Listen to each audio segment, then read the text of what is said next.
What you're going to see here is the second of 3 iterations of the class when we go to France and Spain. And you're going to see a portion of the field research done by 3 different teams at 3 different sites.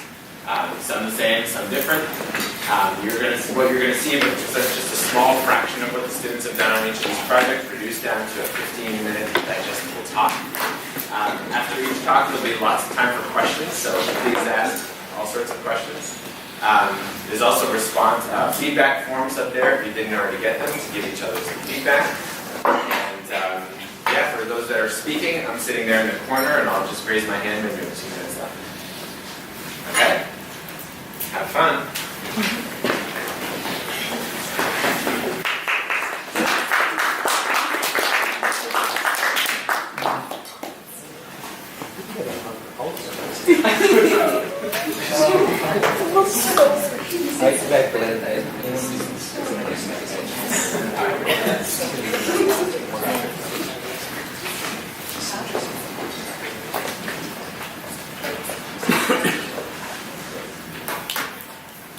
In order for us to understand our climate's future, we must first take a step back and look to the past. So to do that, we traveled to Zumaya, Spain over spring break.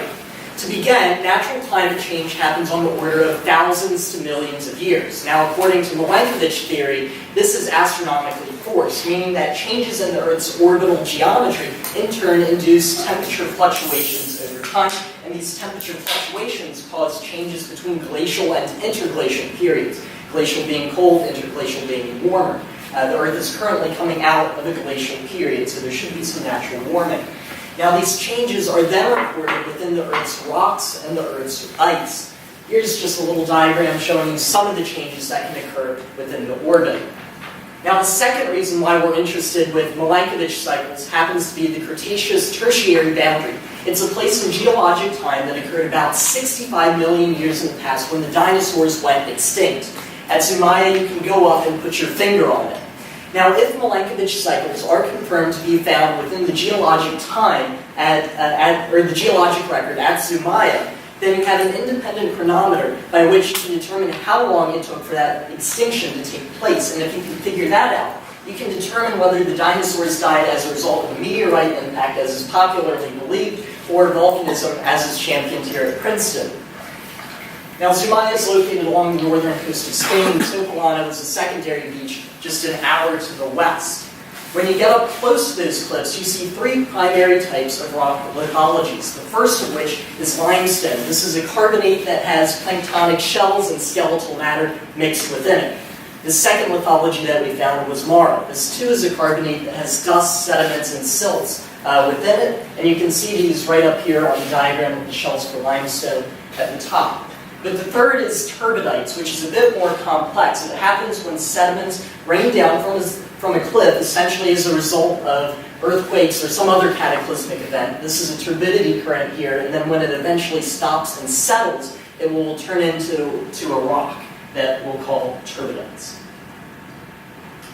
This is what the cliffs look like up close, with limestone being the whitest stone, turbidites being the brown, and then marl being the black. And here's some rectangles to show you just how they're divided up along boundaries. One particular study was of interest to us, Battenberg in 2012. The group essentially came along and said there are Milankovitch cycles within the geologic record, and they happen at these periods. But we had three specific points in their method that we decided to change when we did our own study. The first of which is that they did not remove turbidites from their data. We believe that turbidites do not contain climatic information because they're formed almost instantaneously as compared to other lithologies such as limestone and marl. Now the second thing that they did was that they put limestone and marl into couplets. We think that this is a rather arbitrary setting. Nothing in nature necessarily says that they have to form together in couplets. So we decided to analyze thicknesses by beds individually as well as in couplets. Now the third thing that they did was that they astronomically tuned their data. They essentially said, here's an astronomical computer model with Milankovitch cycles. They took the thicknesses, or the trends that they found within the thicknesses, lined it up, sharpened the peaks, and said, therefore, there are Milankovitch cycles. Instead of imposing these cycles onto our data, we decided to look for the cycles to come out of our data. And it should also be noted that last year's FRS class went to Zumaya and determined that there were no Milankovitch cycles within Zumaya's geologic record. Now, our sections, it should be noted, occurred at a much younger time in geologic history at Zumaya. This blue box is where most prior studies have occurred, and these red boxes show where our studies occurred. It was during a much warmer, wetter time in the Earth's history. This is about what the lithologies looked like for our sections. It should be noted that the top section, as you can tell by the abundance of brown bars, had many more turbidites within it. So this is important because we decided to remove those out of our data. And Sokolon is older and had fewer turbidites. This is the general outline of our method. We first started with the hypothesis that Milankovitch theories weren't true until they were proven to be true by looking for those trends to come out of our data. So beginning, we started looking at the transitions between bed types, then we looked at the distribution of the bed thicknesses before looking at periodicity within those beds. And to talk a little bit more about that, we have Alex.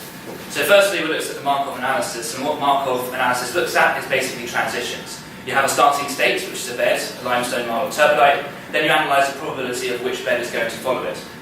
The important numbers here are the fact that turbidites, where there are sections of turbidites, are followed by marls above 90% of the time. This is because the fact that some people think that marls are actually the upper sequence of something that forms a turbidite. So after the turbidity current, marls then immediately form on top of that.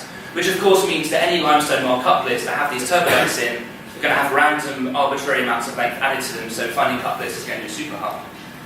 I then looked at cumulative distribution functions, the fact that thicknesses of bed types and certain combinations of bed types will fit certain distributions, which can tell us about the nature of how the bed was deposited in the first place. The null hypothesis is that the bed thicknesses follow a normal distribution and are correlated in time in a cyclical manner. Another distribution found in lithologies is the exponential distribution. Earthquakes, for example, are something that follows an exponential distribution and has no cyclicity, like you wouldn't look for cycles in earthquakes. Here we are at the Eocene, which is full of turbidites, and this is a turbidite distribution. As we expect, it's a clear exponential fit. The thickness of a turbidite, of course, depends on how far away it is from the sediment that's raining down. If this happens to be far away from an earthquake event, there's going to be a thinner amount of sediment than if it starts nearer to it.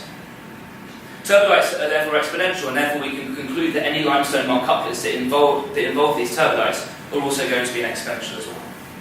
Here is a nice bit of proof of that. Here we are at the Paleocene section. This curve here is all bed thicknesses, and it follows a clear exponential distribution.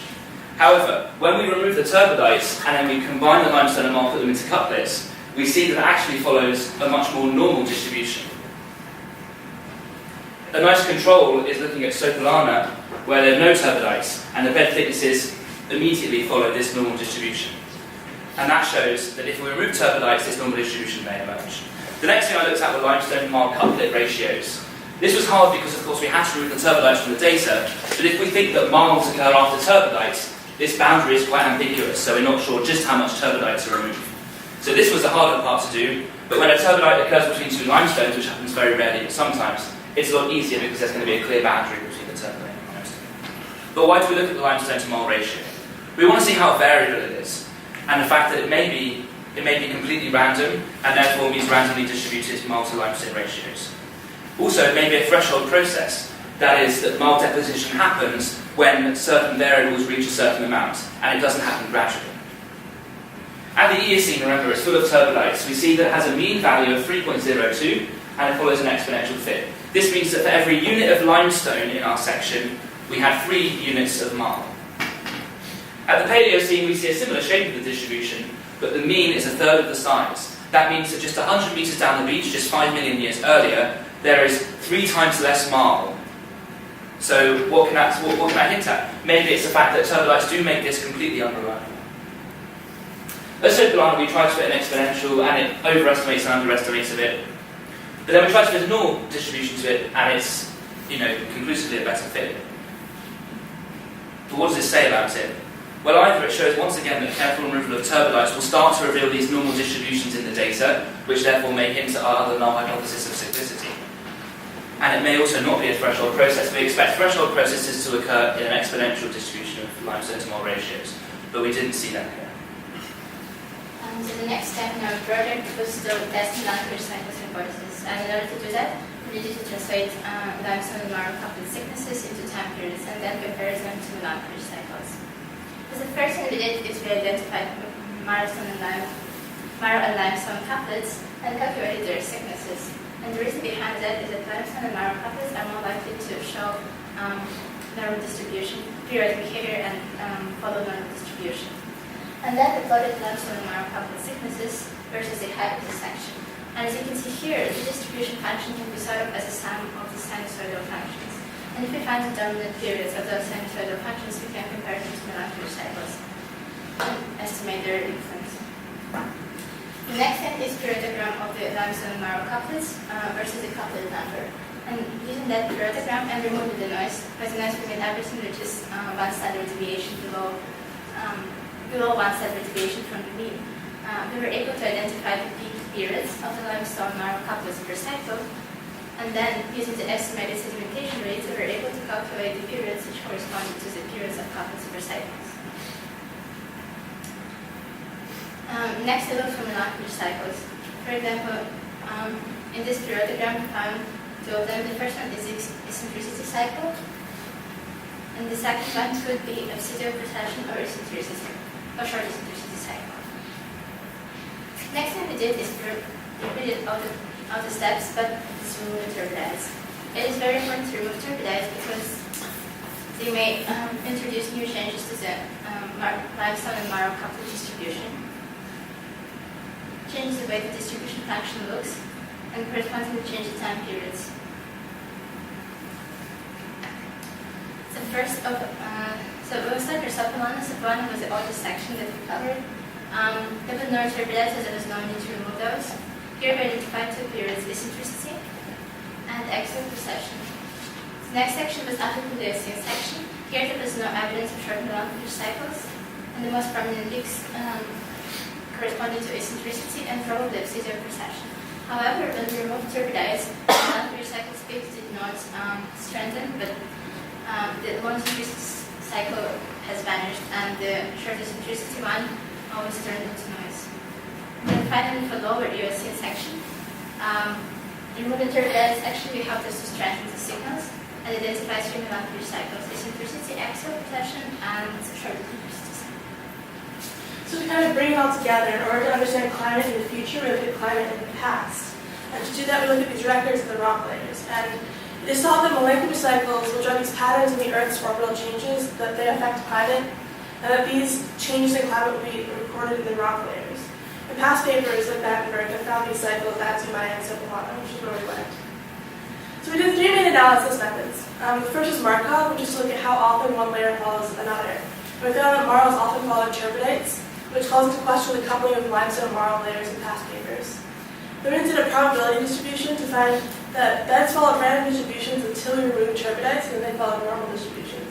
And after we figured that out, it was reasonable to assume that we could look for cycles in the data. So then we did that. We did peak finding using periodicity. We made periodograms of the bed thicknesses and looked for peaks where the strongest signals occurred, and then we looked for molecular cycles in those peaks using the sedimentation rates. So we did find molecular cycles, though not as strongly as other papers did, and we did find that removing turbidites is pretty key. The dominant molecular cycles we found were major eccentricity in 3 locations, axial precession in 2 locations, and minor eccentricity in 1 location and possibly another. There are a few caveats to this. So non-molecular cycles were found more often than molecular cycles. Those are all the other peaks that you saw in past graphs. And some of these repeated more often than molecular cycles. And the cycles we did find did not always have strong signals. This is all probably because we only estimated the length of time covered by the cliffs that we looked at, which means that in order to calculate the sedimentation rate, there's a lot of error involved. So we may have missed some molecular cycles due to this uncertainty. Of course, we did all these measurements with just a ruler and a hand lens, so it's pretty impressive that we got this kind of data. So the implications of this. If molecular cycles can be found in rocks, then we have this kind of chronometer to date events in the past, such as the end Cretaceous extinction. And if sedimentation in these places was dependent on climate, then we found that these cycles do affect marl and limestone production. So we kind of modified the findings of last year's group and Battenberg.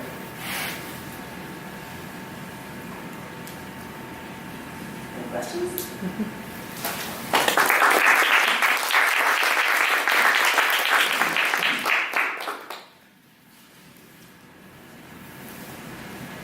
Yeah, so I know earlier in your talk, I think Liam, you mentioned the Plattenberg paper and how they coupled limestone and marl rather arbitrarily. But I was wondering, so you must have read that paper in detail, and did they literally say, we're going to do this arbitrarily? Like, I'm sure there was some reason behind it. Do you know what that was? Sure. I mean, I think they just went off of intuition. They just saw lines, if I remember correctly. And I'll admit it hasn't been since the trip since I read that specific part of it. But I remember, I'm pretty sure they just said, like, limestone and marl always seem to follow one another, therefore they must be couplets. Okay. I mean, it is sort of, you don't really see it. I mean, or I should say there's nothing necessarily that says, as a rule of nature, that they must form couplets. I think that's the better way to look at it. Okay. So like the more common thing is you'll not really find marl coming before limestone?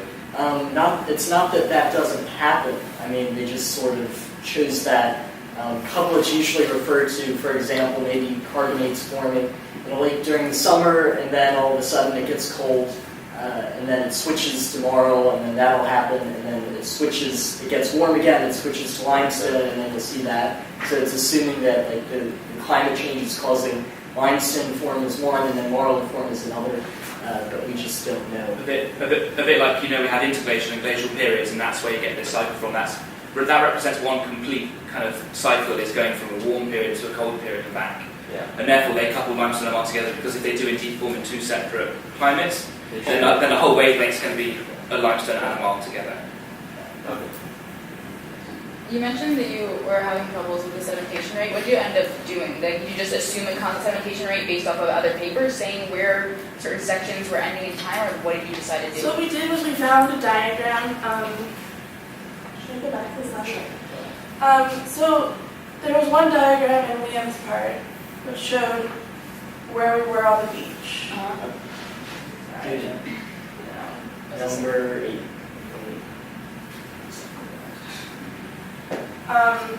So if you see these like NP numbers, those all correspond to specific periods in geological time. So we looked at where we were, and we found like the corresponding times and calculated it from that. Like we took the total bed type of all the samples that we took and then divided by time. Okay, so you just assumed a constant rate. Well, we calculated, yeah, but we calculated differently for each section. Okay, Yeah. within the section. Within the section, we assumed it was Yeah, constant. and for Sopolana, a separate paper had what they considered to be as a rate essentially. So Aizhan mentioned, when talking about the lower Eocene, I think that removing turbidites definitely strengthened the signal of the Lankovich cycles. Was that the case with each of the time periods you guys analyzed? Not for each time period. So for Sopolana, there were no turbidites. Turbidites did not have any effect. But for upper Paleocene section, some of the turbidites actually shifted the whole distribution and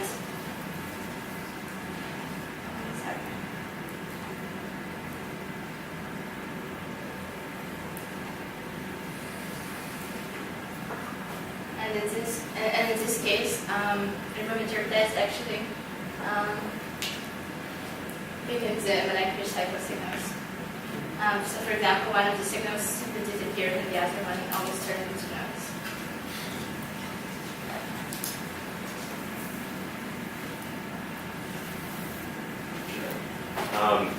So about the Lankovich cycles, how are they computed theoretically in the first place based on like knowledge about Earth rotation and this stuff? Or, I mean, of these cycles, a number of years, how are they tested or computed? I can't remember the origin story per se about how they came about, but I know that you can look back at like ice core records, for example, and pick it out based on, I think it's carbon dioxide, if I remember correctly, or very like chemical compositions. Chemical composition in ice and rock, or yeah, I know ice is one that is used today. I can't remember the origin of how it came about, because I believe this came about in the early 1900s. Oh, wow. From Lankovich, so it's not a new theory per se. But so he hadn't seen any ice ever. You know, he was doing it by hand from a prison Yeah. cell. From prison Yeah, cell. basically an astronomer.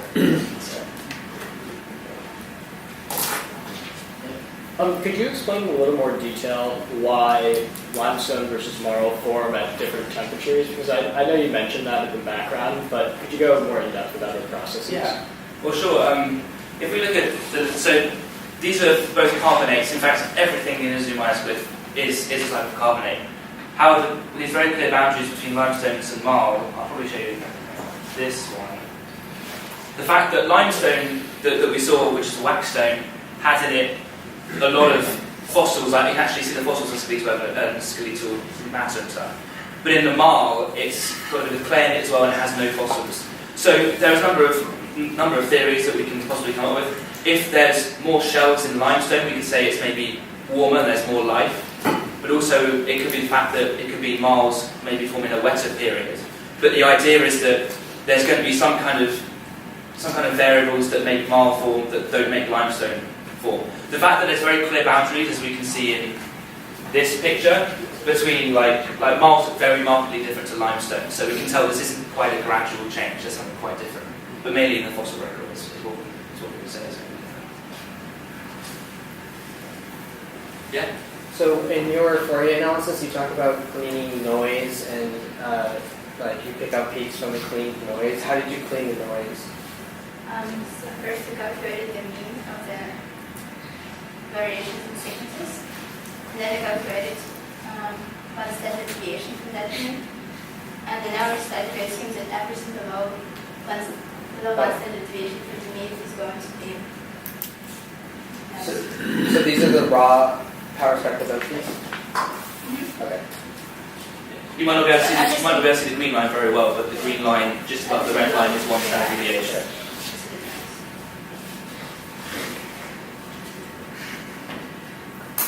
Any other questions? If you had more time, or if you go back to Zumaya, Spain, how would you extend your results? What would you change about your methodology, or what do you think you guys would want to figure out or explore further? Yeah, well, so there were a number of things that we wanted to bring with us, or that we did bring with us that didn't work. The first one, there was the XRF gun, and in the end, to various reasons, it didn't come with us. But also the magnetic susceptibility recorder turns out that it doesn't work very well on kind of in situ rocks. It only works really well on powdered rocks that are completely flat.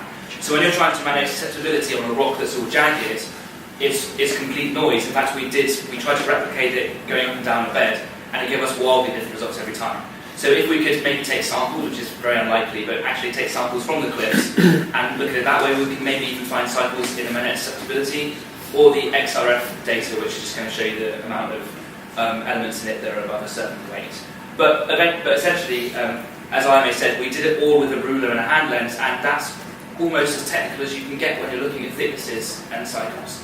So I guess all we do is we measure more cycles and try and get a more accurate sedimentation rate idea, but it's very hard for each bed to say this one bed formed in 5,000 years. It's very hard to say that. What were the ranges of magnetic susceptibilities just about? Well, they're documented in my field notebook if you wish to see them. You didn't bring her to test. Just compared to, human skin or whatever. I think we can move on to the next slide. Please, guys.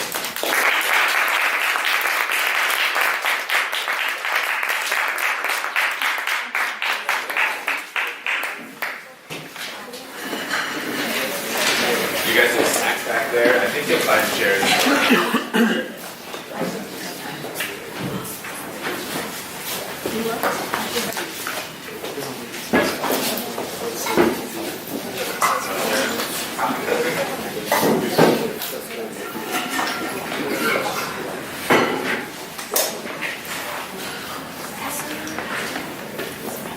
Alright, so the theme of our presentation is democratization of science. And so basically we want to make science more available to the common person. And so we did this through iPhones. So during the period of March 22nd and 23rd, we went to Zumaya, Spain in the northern region of Spain. And we surveyed 3 beaches. And so the main beach that we did our data analysis on is Itzur Beach. And the secondary is Santiago. And on Rocosa Beach, right there in the middle, we set up a tide gauge. First, for a little background on how water moves within the ocean, the smallest type of wave is called a capillary wave, which is just caused by direct wind gusts, and the period of those go up to a tenth of a second. And so, because our iPhones only measure the acceleration at 10 times per second, there's too much noise for us to analyze these smaller waves. So our data mainly focuses on the wind waves, which ranges from a tenth of a second to the tens of seconds, and those are caused by larger and more consistent winds out at sea. And the next 2 types of waves are tsunami and earthquake waves, which are not really relevant to our study. And of course, the largest type of wave is a tidal one, and where we were in Basque Country, it is semi-diurnal. And so the device that we used to measure the acceleration was an iPhone accelerometer, which you can see here is this tiny chip in the middle of an iPhone. It's about 1/50th of an inch across, and it works by having these like chrome-like silicone things, and the current running in between these sensors changes depending on where the silicone is, and the silicone changes as we move the iPhone. So in academia, there have already been attempts to use smartphone accelerometers to either aid or replace technology that may not be that accessible. For example, in this first picture, it was from a study that measured the gait and stride of elderly patients who may be at risk for fall-related injuries. And in the second picture, you can see that iPhone accelerometers have even been used to measure earthquakes. And so in terms of measuring waves, the accepted method, I guess, is to use buoys, which have very accurate accelerometers within them. But these are very costly and not accessible, and one of the major manufacturers of them today, I went to their website and you can't even find like a price, but I found that in 1978 they already cost about $15,000. So I just like translated that to today's money, and that would be around $58,000. And that doesn't even take into account like the boat you would need to go out into the ocean, and like the time and energy you would need to learn how to analyze using your own software. On the other hand, if the iPhone accelerometer is a viable instrument, it would only require a $5 app plus a few more dollars for a case and zero. And so the app that we ended up using was called Dip Sensor, and as you can see from this video, it measured the tilt and acceleration in 3 different directions. And you can see the axes that it's moving on here. And the app also gave us a vibration, which was a combination of the tilt and the acceleration, as well as the power spectrum, but we don't know what algorithm they used to do that, so we just, since the phone was laying flat on top of the waves, most of the time anyway, we mainly just looked at the absolute value of the acceleration and did our own analysis from that. So in order to corroborate our accelerometer readings, we decided to do 2 different sets of analysis. So this was us in the ocean. What we did was we used a phone case, as you see in the previous slide. So in the phone case, we took like our iPhones and we set a timer on, and then we attach it to a string and then just toss it into the ocean. So we did it by observation, like we observe like as a wave crashes onto the beach, like we try to follow that trend of crashing. In order to corroborate like our ocean and accelerometer findings, just to know that